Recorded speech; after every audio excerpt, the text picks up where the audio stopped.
Scroll कर रहे हो, 1 मिनट ये वाला क्वेश्चन देखते हुए जाओ। सेट मैट्रिक्स जीरो, मुझे जहाँ पे भी जीरो मिलेगा उसके कॉलम को जीरो कर देना, उसके रो को जीरो कर देना है। जीरो मिला उसके रो को जीरो कर देना है, उसके कॉलम को जीरो कर देना है। ठीक है, हमने ब्रूट बैटर कंप्लीट कर लिया था। हमने देखा था कि बैटर में हम एक्स्ट्रा कॉलम के लिए कॉलम मार्कर लेके चलते थे, रो के लिए रो मार्कर लेके चलते थे। फिर मुझे जीरो मिलता था तो मैं उस पोजीशन पे जाके फिर कॉलम को जीरो कर देता था और रो को जीरो कर देता था। इसमें हम इन प्लेस करने वाले हैं। मैं इसके जीरोथ कॉलम और जीरोथ रो को एज अ मार्कर सेट करूंगा। ठीक है, लेकिन उससे पहले मैं देखूंगा अगर मुझे यहाँ पे कहीं जीरो मिला तो मैं एक एक्स्ट्रा वेरिएबल लेके चलूंगा। उसमें जैसे ये कॉलम के लिए है, कॉलम में मुझे कहीं जीरो मिला तो मैं इस फ्लैग को ट्रू मार्क कर दूंगा। रो में कहीं जीरो मिला होता तो मैं इस फ्लैग को ट्रू मार्क कर देता। ठीक है, ये क्योंकि हम बाद में देखते हैं। अब फिर दोबारा ट्रैवर्स करेंगे, यहाँ से ट्रैवर्स करने वाले हैं। मुझे यहाँ पे कहीं जीरो मिला तो मैं मार्कर में सेट कर दूंगा जीरो। जीरो मिला तो मैं कॉलम में जीरो सेट किया मैंने और रो में जीरो सेट किया। फिर मैंने यहाँ पे ट्रैवर्स किया, मुझे यहाँ पे जीरो मिला तो मैंने इसको सेट किया जीरो और इसको सेट किया जीरो।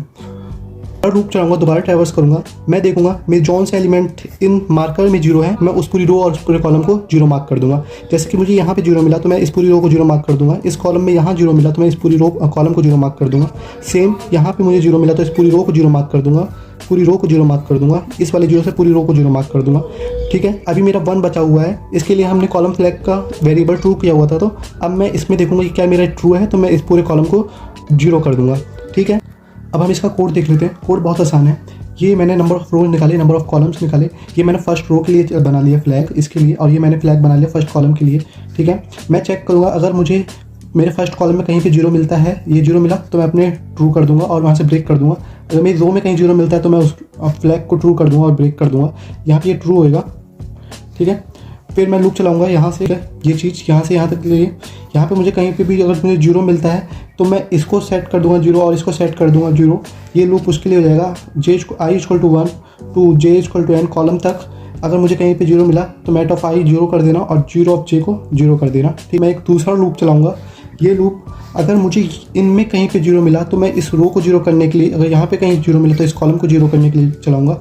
i = 1 j = 1। अगर मेरा i ऑफ जीरो कहीं पे भी मेरा जीरो है, ये कहना अगर मेरा ये जीरो है तो मैं इसको जीरो कर दूंगा, ये ऐसे जीरो हो जाएगा। अगर जीरो ऑफ j कहीं पे भी जीरो है तो मैं इस कॉलम को जीरो मार्क कर दूंगा। फर्स्ट फ्लैग ट्रू है, मतलब रो के लिए फ्लैग ट्रू है तो मैं उस पूरी रो को जीरो कर दूंगा। मेरे कॉलम के लिए फ्लैग ट्रू है तो मैं उस कॉलम को जीरो कर दूंगा। यहाँ पे हमारा कोड खत्म होता है। टाइम कॉम्प्लेक्सिटी देख लेते हैं इसकी। ये लूप ऑर्डर ऑफ m, ये लूप ऑर्डर ऑफ n, ये m क्रॉस n, ये m क्रॉस n। रो के लिए ऑर्डर ऑफ n, ये ऑर्डर ऑफ m। टोटल का टाइम कॉम्प्लेक्सिटी ये हमारा डोमिनेट करेगा, ये हो जाएगा order of 2 cross m cross n, जिसको हम order of m cross n लेंगे, और स्पेस कॉम्प्लेक्सिटी हमारी ऑर्डर ऑफ 1।